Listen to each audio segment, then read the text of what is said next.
নমস্কার শ্রোতা বন্ধু, আবার আপনাদের জন্য তারাপদ রায়ের চমৎকার একটা ছোট গল্প নিয়ে এলাম। তারাপদ রায়ের আরো অনেক গল্প চ্যানেলে পেয়ে যাবেন, শুনতে পারেন। আর লাইক করতে ভুলবেন না। চলুন আজ শুরু করি তারাপদ রায়ের ছোট গল্প প্রণবেশের বিপদ। প্রণবেশ ছেলেটি ভালো, কোনো খারাপ বুদ্ধি নেই, মোটামুটি লেখাপড়া করে। এবছর সে মাধ্যমিক পরীক্ষা দিয়েছে। এই মাধ্যমিক পরীক্ষার সময়েই সে একটা ভারী বিপদে পড়েছিল। প্রণবেশ যে স্কুলে পড়ে সেটা বেশ নামকরা স্কুল। সেই স্কুলের ছেলেরা কড়া শাসনের মধ্যে লেখাপড়া শিখেছে, তাদের কিছুটা শৃঙ্খলাবোধ আছে। কিন্তু প্রণবেশদের যে সেন্টারে সিট পড়েছে সেখানে আর একটা রদ্দি স্কুলের সিট পড়েছে। বেশি বয়স, কেমন চুয়ারে গুন্ডা গুন্ডা চেহারার পরীক্ষার্থী সব। প্রথম দিন হলে পৌঁছাতে এসে প্রণবেশের মা তাকে উপদেশ দিয়ে গেছেন, এসব ছেলেদের থেকে দূরে থাকবি, একদম কথাবার্তা বলবি না। কিন্তু ইচ্ছা করলেই তো দূরে থাকা যায় না। একই ঘরে একই বেঞ্চিতে এই রকমের ছেলেদের সঙ্গে পাশাপাশি বসে পরীক্ষা দিতে হচ্ছে। প্রথম দুদিন কোনো রকমে কাটলো।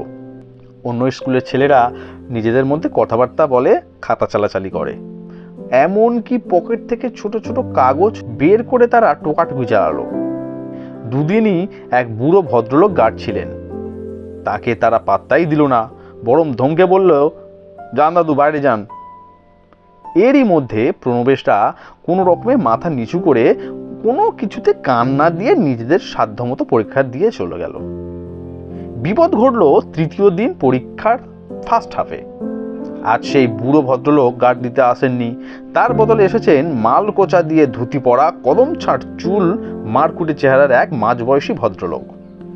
ভারী রেফারি যেমন শক্ত হাতে গোলমেলে খেলার রাশ টেনে ধরেন, তেমনি এই মারকুটে ভদ্রলোক প্রথম থেকেই স্কুলের পরীক্ষার্থীদের তাদের অন্যায় কাজে বাধা দিতে লাগলেন। প্রথম 15 মিনিট ব্যাপারটা খুব আয়ত্তের মধ্যে ছিল না। তারপরে আস্তে আস্তে তিনি অবশিষ্ট ছেলেদের বাগ মানিয়ে ফেললেন। তবে সব ছেলে নয়, দু একটা ছেলে এরই মধ্যে যতটুকু পেরেছে টোকাটুকির চেষ্টা করে যাচ্ছে। এদেরই একজন ধরা পড়ল এই 2 ঘন্টার মাথায়। কদমছাট গার্ড ছেলেটির খাতা ছিনিয়ে নিয়ে তার খাতার নিচ থেকে বার করলেন নোটবুক থেকে ব্লেড দিয়ে কেটে আনা উত্তরের অংশ। জোর করে খাতা কেড়ে নিয়ে তাকে হিঁচিয়ে টেনে বের করে নিলেন গার্ড। ছেলেটি কিন্তু অনমনীয়। দরজা থেকে বেরোবার মুখে হাতের প্রশ্নপত্রটা কুচি কুচি করে ছিঁড়ে হাওয়ায় উড়ে দিল। হাতের কালির দোয়াতটা সিঁড়ির উপরে ছুঁড়ে ফেলে দিল। কাঁচের টুকরো আর কালি ছিটিয়ে পড়ল সারা সিঁড়িতে। তারপর ছেলেটি একটা খারাপ গালাগাল দিয়ে, ধুত্তেটি লেখাপড়া নিখুঁত করেছে বলে হন হন করে সেন্টার থেকে বেরিয়ে রাস্তায় গেল।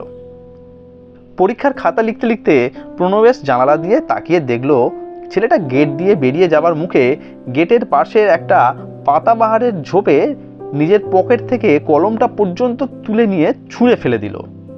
পরীক্ষার ব্যস্ততার মধ্যেও প্রণবেশ এটা দেখে ভাবল, বাহ, এত রাগ। টিফিনের সময় এসব কথা ভুলেই গিয়েছিল প্রণবেশ। বিকেলে ইতিহাস পরীক্ষা। গেটের পাশে পাতাবাহারের ঝোপের ওখানটায় একটু ছায়া আছে, সেইখানে গিয়ে প্রণবেশ বসলো শেষ মুহূর্তের ইতিহাস বইটায় একটু চোখ বুলিয়ে নেবার জন্য। ঘাসের উপরে বসতেই প্রণবেশ দেখলো একটা কলম সামনেই পড়ে রয়েছে। নিশ্চয়ই সেই ছেলেটার কলম। ঘাসের উপর কলমটা পড়ে রয়েছে। প্রণবেশ ইতিহাস বইটার পৃষ্ঠা দ্রুত চোখ বুলিয়ে যাচ্ছে। হঠাৎ কি ভেবে প্রণবেশ পায়ের কাছে থেকে কলমটা তুলে নিল। এরপরেই প্রণবেশ ইতিহাস বইটা বন্ধ করে দিল।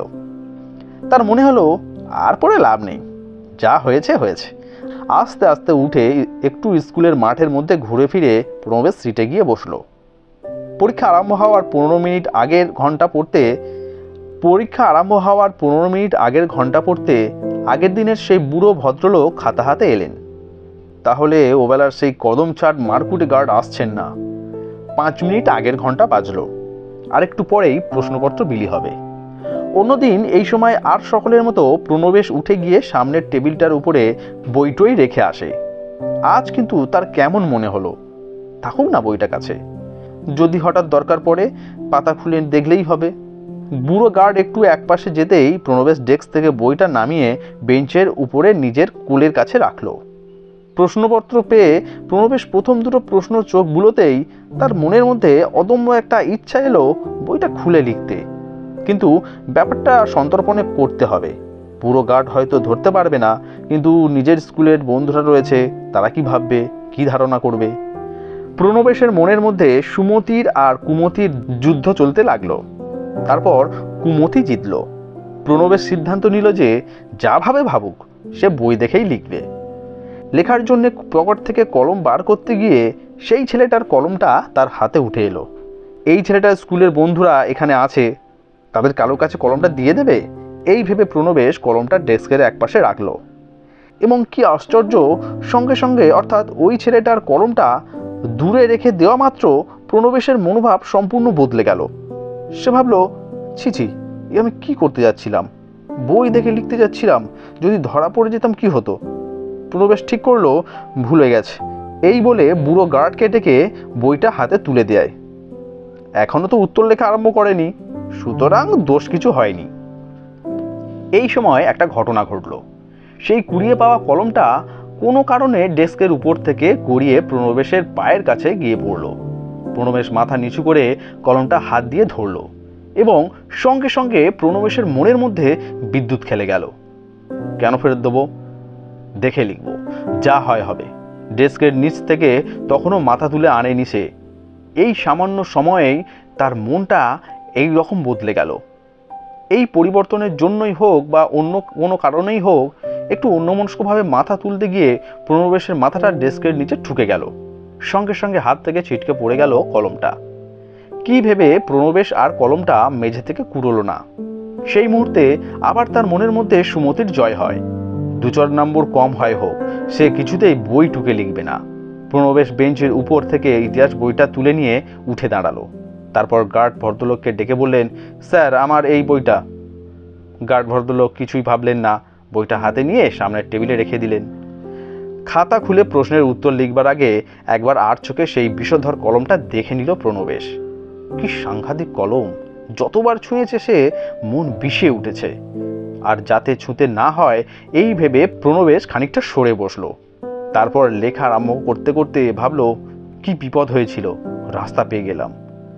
সেই সঙ্গে একথাও মনে হলো যে এই খারাপ কলমটা যে ছেলেটা ছুঁড়ে ফেলে দিয়েছে সেও হয়তো ভালো হয়ে গিয়েছে এর সংস্পর্শ থেকে সরে গিয়ে।